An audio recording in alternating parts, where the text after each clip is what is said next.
Halo teman-teman, perkenalkan nama saya Rivaldo Joni Tolikatempesi dengan NIM 2019-73008, program studi teknik sipil di Fakultas Teknik Universitas Patimura, Ambon.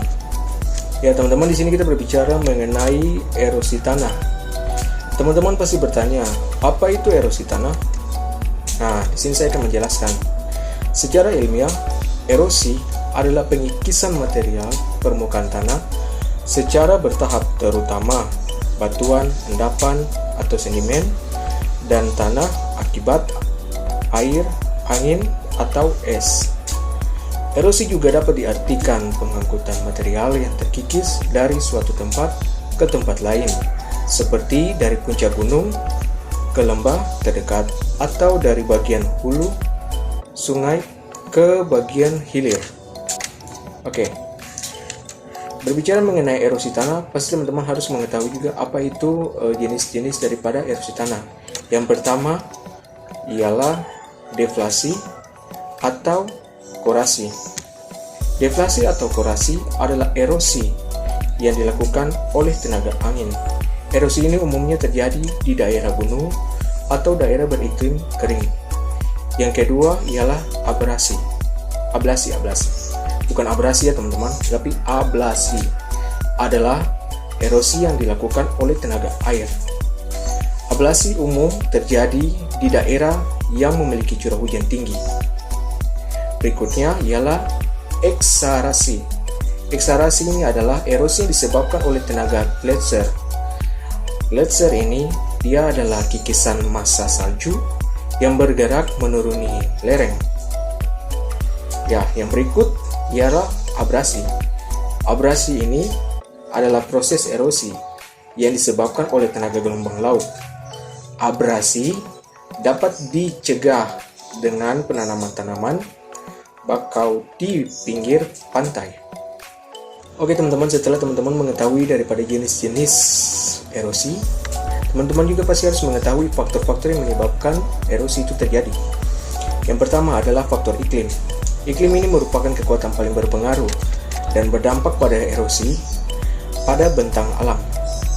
Yang kedua ialah faktor topografi. Topografi yang mempengaruhi erosi adalah kemiringan lereng dan panjang lereng. Yang ketiga ialah vegetasi. Vegetasi adalah lapisan pelindung atau penyangga antara atmosfer dan tanah. Vegetasi juga dapat memperlambat daripada dampak erosi tersebut. Yang berikut ialah tanah. Ialah aktivasi tektonik membentuk lanskap tanah itu sendiri, sehingga mempengaruhi dampak erosi pada suatu daerah. Teman-teman pasti di sini juga bertanya, kenapa erosi tanah menjadi suatu masalah besar? Nah, di sini saya bisa jelaskan bahwa tanah ini mungkin terlihat seperti sumber daya alam yang tidak terbatas dengan tingkat ketahanan yang tinggi. Kenyataannya, tanah sangatlah rapuh karena proses pembentukannya memakan ribuan tahun. Tanah lapisan atas yang paling dekat dengan permukaan mengandung nutrisi yang penting bagi tanaman. Lapisan tanah inilah yang terancam erosi akibat pergerakan angin dan air. Erosi tanah akan mengurangi kesuburan tanah, sehingga dapat berdampak buruk pada hasil panen.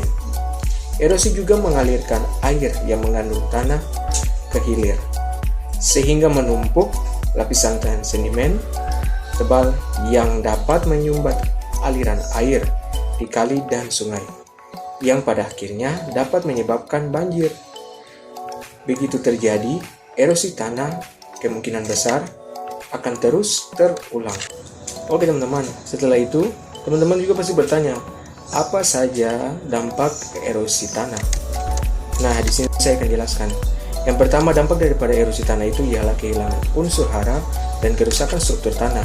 Yang kedua, kerusakan pada bangunan. Yang ketiga, peningkatan penggunaan pupuk. Yang keempat, tanah menjadi tandus. Yang kelima, penurunan hasil pertanian yang berpengaruh pada pendapatan petani. Dan yang keenam, penurunan kemampuan tanah dalam menyerap air yang bisa mengakibatkan terjadinya banjir. Dan yang ketujuh ialah menurunnya kesuburan tanah atau bahkan menjadi tidak dapat dimanfaatkan untuk bercocok tanam. Ya, di sini juga teman-teman bisa melihat peta daripada erosi di daerah aliran sungai dengan risiko tertinggi. Di sini teman-teman juga bisa melihat bahwa untuk yang memiliki risiko tinggi terjadinya suatu erosi, yang pertama itu ada pada negara Filipina, dan yang kedua pada Kepulauan Solomon, yang ketiga pada Pulau Jawa Timur Indonesia, yang keempat pesisir barat India, yang kelima Pulau Sulawesi di Indonesia, yang keenam Kepulauan Pasifik Selatan, dan yang ketujuh ialah pesisir Papua Nugini. Yang kedelapan ialah Kepulauan Palau dan Indonesia Timur. Yang kesembilan ialah Selandia Baru, dan yang kesepuluh adalah Teluk Pesisir Timur Laut Bengal. Teman-teman di sini pasti teman-teman berbicara mengenai dia punya dampak daripada erosi, maka perlu adanya juga solusi. Ya, solusi yang diterapkan untuk mencegah terjadinya erosi tanah. Yang pertama ialah pengolahan sejajar garis kontur atau contour tillage. Yang kedua ialah pembuatan pematang atau guludan. Yang ketiga ialah pembuatan check dam. Yang keempat ialah menerapkan praktik pertanian yang ramah tamah. Dan yang kelima ialah dibuat bangunan-bangunan pemecah ombak. Oke, sekian daripada hasil yang ingin saya jelaskan kepada teman-teman. Ya,